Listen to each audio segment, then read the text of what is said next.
Facebook Live. I'm Kenny Lee, the Hyundai and Genesis Service Director at Tysinger, and this is Jay Bussey, our Mercedes Service Director. We're going to talk with you. We're going to talk to you today a little bit about, of course, the excessive heat and what it does to your vehicle. With temperatures in the 90s, it does create a lot of strain on your vehicle, and we'll just touch on some topics, things that periodically need to be inspected, and fluids that need to be changed, and just kind of go over, what you can do as far as preventative maintenance and making sure that you're not the one sitting on the side of the road with an overheating vehicle. Jay? Absolutely. It's a good topic for this time of the year. We get a lot of questions quite frequently on some of the items to take special attention to. Obviously, coolant is the first thing that comes to my mind when I see those cars on the side of the road with steam coming from them. That's typically a coolant failure of some sort. So keeping your coolant system in peak operating condition is definitely extremely important. So that can start with a few visual inspections, or if you're noticing either a smell of coolant or seeing coolant on your driveway, or when you get out of your car, that's normally a telltale sign there.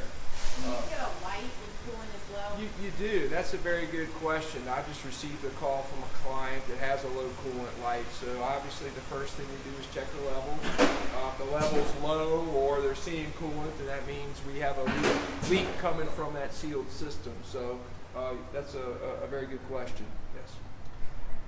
One of the things that you can do as a consumer yourself is inspect your coolant reservoir. Of course, he was talking about the sensor. And the sensor is located in the coolant reservoir, and if it gets below the low coolant line, of course it will turn the light on.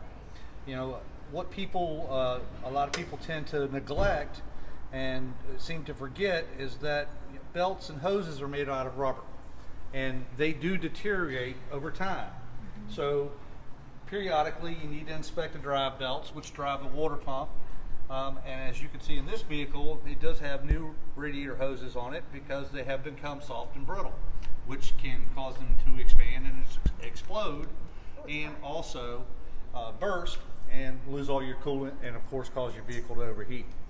Never, by any means, remove this cap while this vehicle is hot, because it will spew hot and scalding coolant all over you.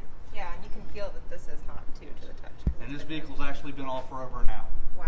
So again, just some touch points. Again, most of these vehicles have electronic cooling fans, and they operate at a much higher operating temperatures than the cars of, say, 15 or 20 years ago did. So again, it's very important that you do have your cooling system inspected, that you do have your coolant changed at the recommended maintenance intervals. Even though most of these vehicles do have extended life coolant, it still does need to be changed. But other than that, of course, another thing that Jay touched on earlier in the conversation we were having is tire pressure. Of course, when you get temperatures in the 90s and the 100s, your tire pressure expands. So you actually run with your tires overinflated. And when you run with your tires overinflated, it can wear out the center of your tires because it's causing the tire to bulge. So again, another thing, of course, it's periodic maintenance. Feel free to stop in anytime, any of our clients, or if you're not our client, just stop in and we'll be more than happy to, look at your fluid levels and check your tire pressure and make sure you're safe. Other than that, have a great day from Tysinger, and we'll see you next week. Thank you.